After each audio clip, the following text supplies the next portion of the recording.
Coach Rick. So today I'm going to do a little social experiment on myself. I did 2 previous videos on my YouTube channel for burnout, so check them out. And I think there's one today on an unboxing, so I probably should declare it. I'm a little burned out, and when a patient had reached out to me, a new patient, and it was a colleague. And when it sounds like he was burned out, then I looked at his symptoms and I kind of matched the same symptoms. So it's like, wait a minute. My aha moment was I was burned out. So anyway, a couple things that you can do that might help you get through this time period, because it's challenging. Trying to be a doctor, a worker, a parent, a student.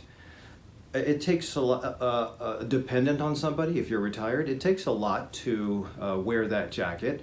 And sometimes if you just hang on to the, damn, everybody's tailgating me in the left lane, then for the entire drive, you'll be thinking the next person is going to tailgate you, and that's all you'll be focused on. And when you're focused on that and you have a stress response, what happens is that the stress response is built in everybody, but it brings you back to reptilian brain, or the midbrain. That's the undeveloped brain. Even a dog has that. And you can respond to that stress in a very primitive way.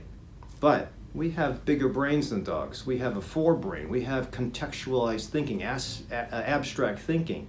We should be able to use our forebrain to tell us that, okay, I'm going to pull over to the right lane, not the left lane. And then you don't worry about it. And then when you have that as a non-stressor, then you think with the forebrain, not the reptilian brain, and actually you're being more peace. And the other thing too, number one, you'll be in more peace and you'll be acceptant throughout the whole day possibly. Number two, you'll actually grow those neural tracks. So it's called neuroplasticity. And Richie Davidson talks about neuroplasticity. A lot of doctors talk about neuroplasticity as far as reading and engaging social and happiness.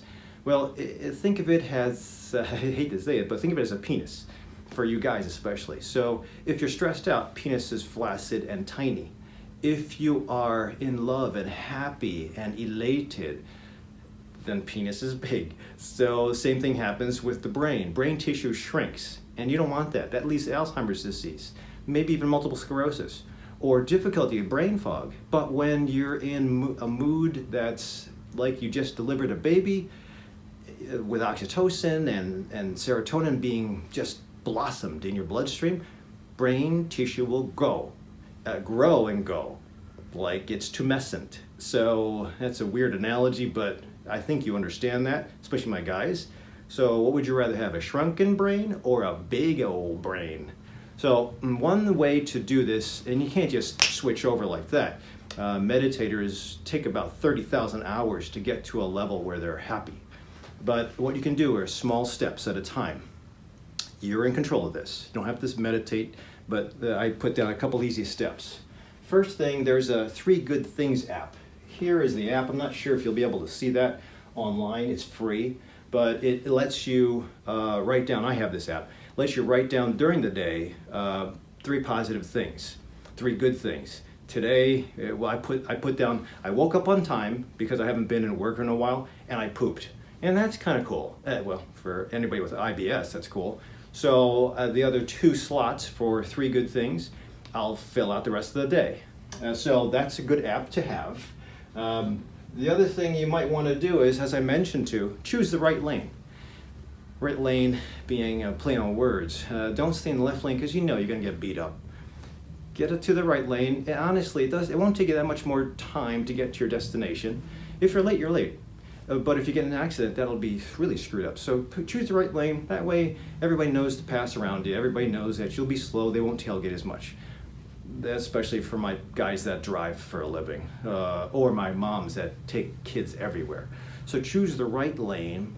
And that usually means hanging out with the right company. If you hang out with somebody that is always talking smack about other people, guess what?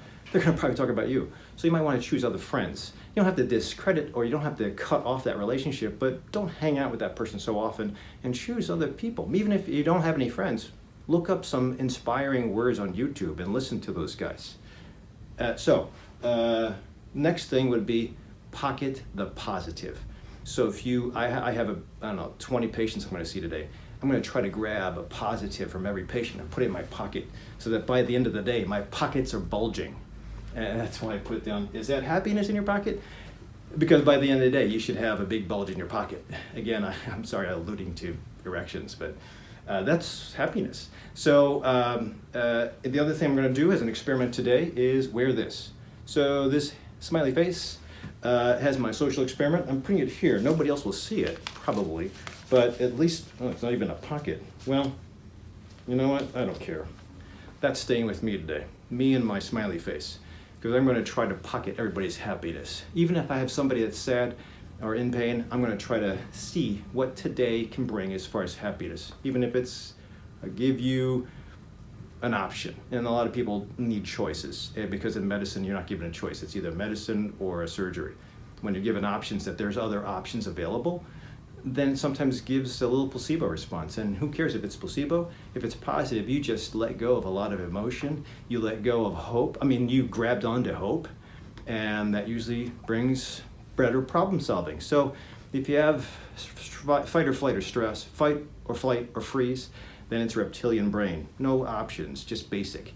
If you think with love, think with positivity, that will exude, and your frontal brain will come up with more problem-solving skills, those things that you didn't remember from before. It's like, oh, I get it now. Or, oh, I remember that name, because the front brain is thinking. That's the memory and the problem-solving. So I'd like you guys to think about this today. I'll do another video at the end of the day to let you know how it turned out. But that's pretty much it. Hopefully that's a couple steps to success.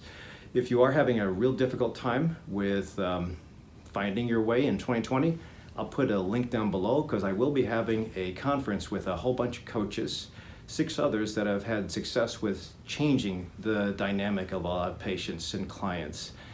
Click the link down below. It'll be at Advocate Sherman Hospital this Saturday. See you later on today.